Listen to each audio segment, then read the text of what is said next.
नमस्कार, next nine life देख रहे हैं आप और मैं हूं आपके साथ प्रज्ञा सिंह।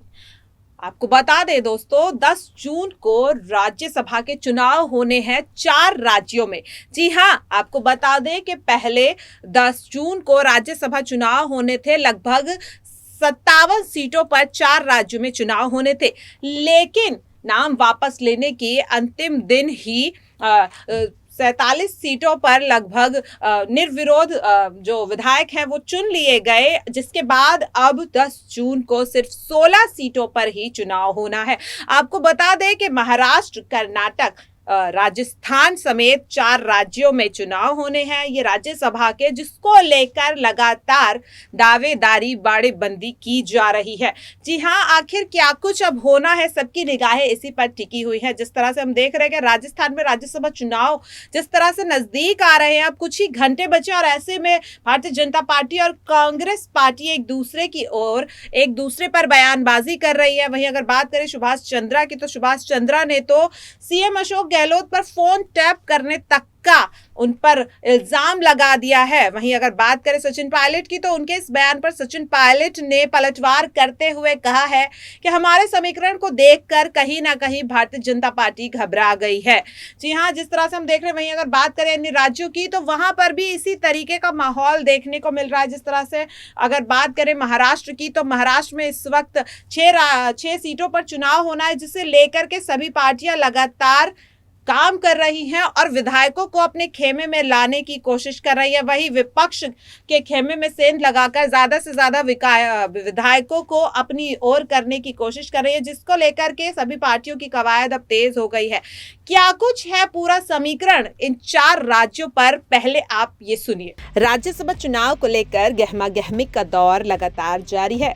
चुनाव में बस अब कुछ घंटे ही बचे हैं। इन राज्यसभा चुनाव के लिए 15 राज्यों में कुल 57 सीटों पर चुनाव होना था, लेकिन इससे पहले ही नामांकन वापसी के अंतिम दिन 41 सदस्य निर्विरोध चुन लिए गए, जिसके बाद अब सिर्फ 16 सीटों पर ही चुनाव हो रहा है।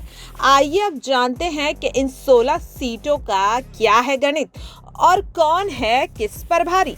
आपको बता दें, 16 सीटों के राज्यसभा चुनाव के लिए 10 जून को 4 राज्यों में मतदान होना है। इनमें महाराष्ट्र, राजस्थान, हरियाणा और कर्नाटक शामिल है। पार्टियों को अब हॉर्स ट्रेडिंग और क्रॉस वोटिंग का डर सता रहा है। उम्मीदवारों को जोड़ तोड़ की राजनीति में जुटे हैं, तो पार्टियों ने अपने विधायकों को रिसोर्ट में छिपा दिया है, जिससे कि विधायक इधर उधर ना हो, और इसके लिए कड़ी पहरेदारी भी हो रही है। अब आइए आपको बताते हैं कि आखिर क्या कुछ है इन चारों राज्यों का समीकरण। आपको बता दें, महाराष्ट्र में राज्यसभा की 6 सीटों पर चुनाव है, जिसमें कांग्रेस और राकंपा के पास एक एक सीट जीतने के लिए पर्याप्त संख्या है, जबकि बीजेपी के पास 2 सीटें जीतने के लिए पर्याप्त विधायक हैं। बात अगर शिवसेना की करें, तो शिवसेना के पास एक उम्मीदवार को राज्यसभा भेजने के लिए पर्याप्त संख्या है। हालांकि उससे अपने दूसरे उम्मीदवार को सुरक्षित करने के लिए अपने सहयोगियों और निर्दलीय उम्मीदवारों से 30 और वोटों की जरूरत पड़ेगी। वहीं अगर बात करें बीजेपी की, तो बीजेपी अपने बूते 2 सीट जीत सकती है। कांग्रेस, शिवसेना और राष्ट्रवादी कांग्रेस पार्टी एक एक सीट अपने बूते जीत सकती है। साथ ही महाविकास अघाड़ी में शामिल तीनों दलों के पास एक एक अन्य सीट जीतने के लिए वोट होंगे। शिवसेना अपनी दूसरी सीट जीतने के लिए इन्हीं वोटों पर निर्भर है। अब अगर बात करें राज्यसभा की, राजस्थान में राज्यसभा चुनाव की, तो यहाँ पर 4 सीटों के लिए सीधी जंग छिड़ी हुई है। कांग्रेस से 3 उम्मीदवार मुकुल वासनिक, रणदीप सुरजेवाला और प्रमोद तिवारी मैदान में हैं। आपको बता दें कि तीनों उम्मीदवारों के लिए 123 वोटों की जरूरत है, जिसमें के लगभग कांग्रेस काफी ज्यादा जीत हासिल करने में कामयाब हो सकती है, क्योंकि ज्यादा विधायकों का समर्थन इस वक्त कांग्रेस पार्टी को मिल रहा है। बदले में हालात अगर 3 विधायकों के वोट भी इधर उधर हो गए, तो कांग्रेस के तीसरे उम्मीदवार की हार हो सकती है। कांग्रेस के पास खुद के 126 विधायक हैं। वहीं अगर एक आरएलडी के सुभाष गर्ग हैं, बात करें 13 निर्दलीय, 2 सीपीएम और 2 बीटीपी विधायकों को मिलाकर कांग्रेस के पास अब 126 विधायकों के समर्थन का दावा है। वहीं बीजेपी के समर्थन से निर्दलीय उम्मीदवार सुभाष चंद्रा भी मैदान में है। चंद्रा को 11 वोटों की जरूरत है। चंद्रा को बीजेपी से लगभग 30 और आरएलपी से 3 विधायकों के वोट मिल सकते हैं, लेकिन जिसके बाद अभी भी बीजेपी को लगभग 8 वोटों की जरूरत है। वहीं अगर बात करें हरियाणा के चुनाव के गणित की, तो हरियाणा में 2 सीटों के लिए राज्यसभा चुनाव होना है। कार्तिकेय शर्मा ने यहां मुकाबला दिलचस्प बना दिया है। शर्मा को बीजेपी का समर्थन भी मिला हुआ है और उन्हें जीतने के लिए 31 वोट चाहिए। वे कांग्रेस के अजय माकन को चुनौती दे रहे हैं। वहीं माकन के लिए जीत तभी संभव होगी जब 31 कांग्रेस विधायकों में से लगभग 30 विधायकों का कम से कम उन्हें समर्थन मिले। वहीं चर्चा ये हो रही है कि पार्टी के 3 विधायकों ने अपने सभी ऑप्शन खुले रखे हैं। ऐसे में बार्गेनिंग, क्रॉस वोटिंग पूरी तरह से संभावना बनी हुई है। इधर कार्तिकेय के दुष्यंत चौटाला की जेजेपी की 10 विधायकों की और बीजेपी के बचे 10 विधायकों के वोट मिलने की पूरी आशंका कार्तिकेय को दुष्यंत चौटाला से है। वहीं अगर बात करें कर्नाटक के गणित की, तो कर्नाटक में 4 सीटों पर राज्यसभा चुनाव होना है। पहले माना जा रहा था कि यहां आसानी से चारों उम्मीदवारों को जीत मिल जाएगी, लेकिन कांग्रेस ने महासचिव मंसूर अली को अपना दूसरा उम्मीदवार बनाकर पेच फंसा दिया है।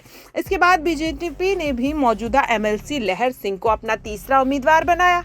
आपको बता दें 224 सीटों वाली कर्नाटक विधानसभा में एक राज्यसभा सीट जीतने के लिए लगभग 45 विधायक चाहिए।